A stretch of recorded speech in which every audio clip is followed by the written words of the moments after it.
Para ulama berbicara ada batas minimal agama seseorang. Disebut orang ini agamanya baik, ada batas minimal. Apa batas minimal? Melaksanakan yang wajib-wajib, meninggalkan yang haram. Gak harus lulusan pesantren. Gak harus hafal Quran. Tapi anak ini alhamdulillah sholat 5 waktu di masjid. Agamanya baik. Dia tapi Ustadz, dia gak paham ilmu agama Ustadz. Tapi dia mau belajar. Alhamdulillah.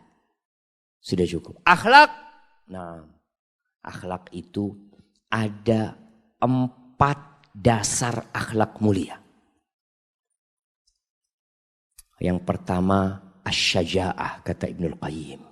Pemberani orangnya. Jangan menikahkan putrinya dengan lelaki yang takut sama cicak. Takut sama suara petir. Ada orang jemaah.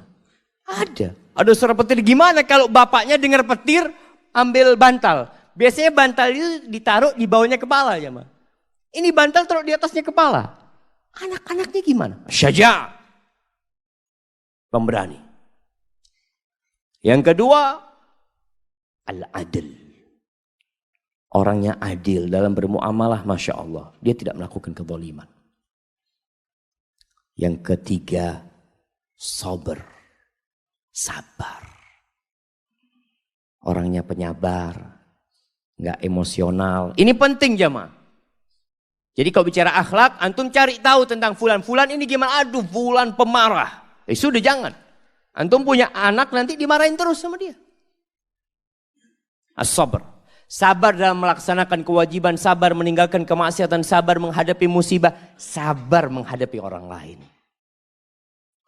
Yang keempat, al-iffah. Menjaga kehormatan dirinya. Menjaga kehormatan keluarganya. Dia tidak membiarkan kemungkaran terjadi. Lah. Ini 4 dasar akhlak yang mulia. Ada 4 dasar akhlak buruk. Ibnu Qayyim juga menjelaskan. 4 pokok akhlak yang buruk ini, yang pertama adalah al-jahl, kebodohan. Yang kedua kezaliman. Yang ketiga al-ghadab, amarah.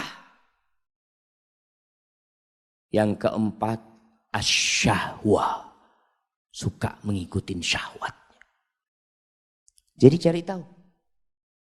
Mau cari tahu akhlak, jangan di masjid.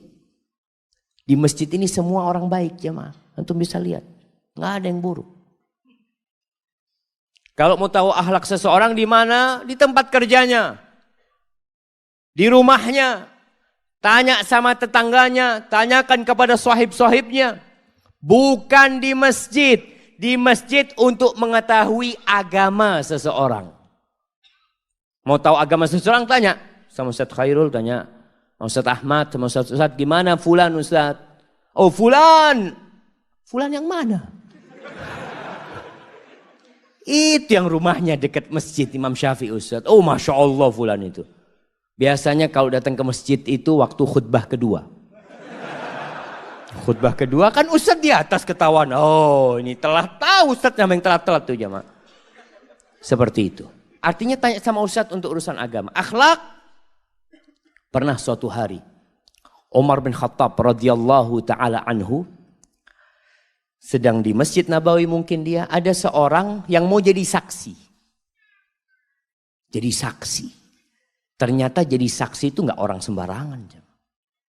Umar bertanya kepada orang ini ketika mau jadi saksi. Man yuzakkik? Siapa yang memberikan rekomendasi kepadamu kalau engkau orang baik? Akhirnya dia bawa seseorang, ini fulan. Ana ya Amirul Mukminin, kata dia. Ata'arifuhu, kau kenal sama dia? Naam. Oh kenal sama dia kamu. Hal safarta ma'ahu? Engkau pernah melakukan perjalanan sama dia? Lah, enggak pernah. Taib. Hal amaltahu bidirhamin au dirhamin? Engkau pernah urusan fulus sama dia? 1 dirham, 2 dirham? Enggak pernah. Taib. Pertanyaan ketiga.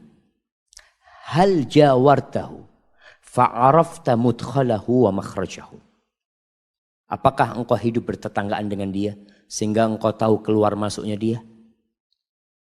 Kata orang ini, la.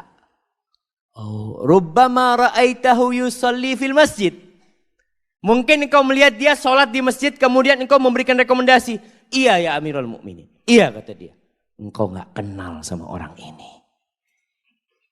Itini biman ya'rifuka. Datangkan kepada aku orang yang kenal sama kamu. Jadi gak asal pilih jamaah. Orang tua tolong dicari tahu tentang akhlaknya calon suami anaknya.